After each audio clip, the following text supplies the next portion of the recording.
couple of months ago, I had this top for my e-cig, this atomizer. It's an iClear X.1, and this one is an atomizer where you just replace the coils.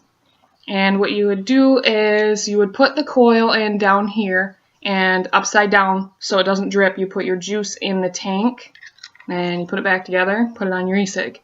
But with the replaceable ones, I was beginning to go through a coil every day and a half to 2 days, and the coils at the place that I get them, they cost around $3.15, $3.20 a piece, so they get pretty expensive if you use it a lot.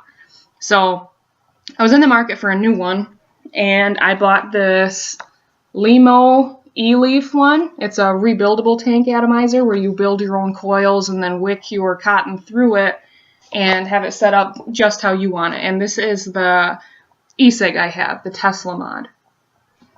And I like it a lot. It produces pretty decent clouds. It has a very good flavor to it. The only issue I really have is there are a few airflow holes down here, and I have it at maximum airflow right now. But the issues I was having is I mean, obviously I wasn't coiling it or wicking it correctly, but it kind of got a little hard to get the hang of it, because I would coil it and then I would wick it and I'd set everything back together and I'd have issues with it connecting, or I would have juice leaking out of the airflow holes, and that wastes a lot of juice, especially when you get into the premium juices, and they can be pretty expensive. For a 10 milliliter jug, it's like $7.50. And if you're going through that to the point where it's leaking out of your e-cig, well, with me anyways, my 10 milliliter jug of juice would last probably 2 days, and that's not enough time for me. I mean, I was buying cigarettes after that, but once you get the hang of it, it actually works pretty well. And I have this at 15 watts right now. I have my juice is 24 milligrams of nicotine, so it's the highest one that they recommend, and I have it at 100% VG juice. The reason I like the VG juice is because it burns a little bit slower and it lasts a little bit longer, but I think it tastes better. But here's some of my clouds that I get with this, though.